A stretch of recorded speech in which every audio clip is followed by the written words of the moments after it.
সবাইকে স্বাগত। আজ আমরা দেখব বাংলাদেশের মুদ্রা ইতিহাসের একটি গুরুত্বপূর্ণ ধাপ। গণপ্রজাতন্ত্রী বাংলাদেশ সরকারের ইস্যু হওয়া দ্বিতীয় ৳১ নোট। ১৯৭৩ সালে প্রবর্তিত এই নোটটি ছিল প্রথম জরুরি নোটের পর দেশের প্রথম পরিকল্পিত ও উন্নত ৳১ নোট। এই নোটটি ধানের শীষ সিরিজ নামে সংগ্রাহকদের কাছে খুবই পরিচিত। এই ঐতিহাসিক নোটটির নকশা, রং, স্বাক্ষর এবং নিরাপত্তা বৈশিষ্ট্যগুলো এক এক করে দেখা যায়। নোটটির নকশায় দেখুন, এর মূল রং হালকা নীল এবং হলুদ কমলা রঙে আন্ডারপ্রিন্টে তৈরি। কেন্দ্রভাগে রয়েছে মুষ্টিবদ্ধ হাতে ধানের শীষ, যা বাংলাদেশের কৃষিভিত্তিক অর্থনীতির প্রতীক।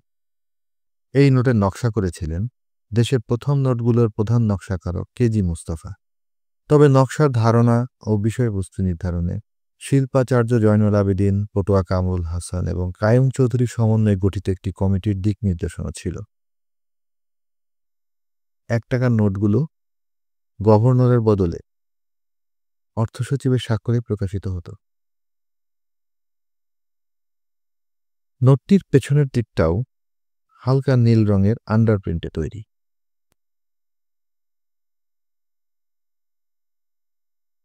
নকশার কেন্দ্রে রয়েছে জাতীয় প্রতীক শাপলা, আর নোটটির সাইজ ছিল ১০৫ মিলিমিটার বাই ৬৫ মিলিমিটার। এটি প্রথম সিরিজের নোটের চেয়ে সামান্য বড়। এই উন্নত নোটটি ছাপানোর দায়িত্ব দেওয়া হয়েছিল আন্তর্জাতিক সংস্থা থমাস ডেলারু বা ব্র্যাডবেরি উইলকিনসন এর মতো প্রতিষ্ঠানকে। এই দুটি সংস্থায় একই সময়ে বা প্রায় একই সময়ে নোট মুদ্রণ করত। এই নোটটির সবচেয়ে বড় উন্নতি হল নিরাপত্তা বৈশিষ্ট্যতে। এই নোটের ওয়াটারমার্ক হল রয়্যাল বেঙ্গল টাইগারের মতো। এটি প্রমাণ করে এই সিরিজ একটি পরিকল্পিত ও স্থায়ী ইস্যু ছিল। এতে সিকিউরিটি থ্রেডও যুক্ত করা হয়।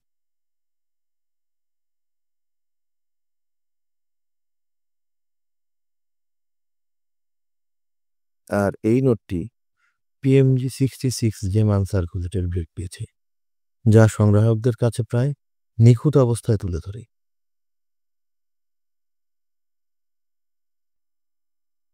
স্ট্যাপল হোলসেট ইস্যু লেখাটিতে বোঝা যায় বান্ডেল করার সময় স্ট্যাপলারের পিন দিয়ে বান্ডেলকে আটকানো হয়েছিল। তো এই ছিল বাংলাদেশের ঐতিহাসিক ৳১ মতিউল ইসলামের স্বাক্ষরিত নোটের বিশ্লেষণ। ধানের শীষ ও শাপলা ফুলের এই নকশাটি দেশের অর্থনীতি ও সংস্কৃতির পরিচয় বহন করে। আপনার সংগ্রহে কি এই নোটটি আছে? আপনার মতে এই নোটের সবচেয়ে সুন্দর অংশ কোনটি? নিচে কমেন্ট করে অবশ্যই জানাবেন। ভিডিওটি ভালো লাগলে লাইক অথবা সাবস্ক্রাইব করুন অথবা ফলো দিয়ে পাশে থাকুন। এমন ঐতিহাসিক মুদ্রা সংক্রান্ত তথ্য জানতে আমার চ্যানেলটি সাবস্ক্রাইব করুন অথবা ফলো দিয়ে পাশে থাকুন। দেখা হবে পরের ভিডিওতে। ধন্যবাদ।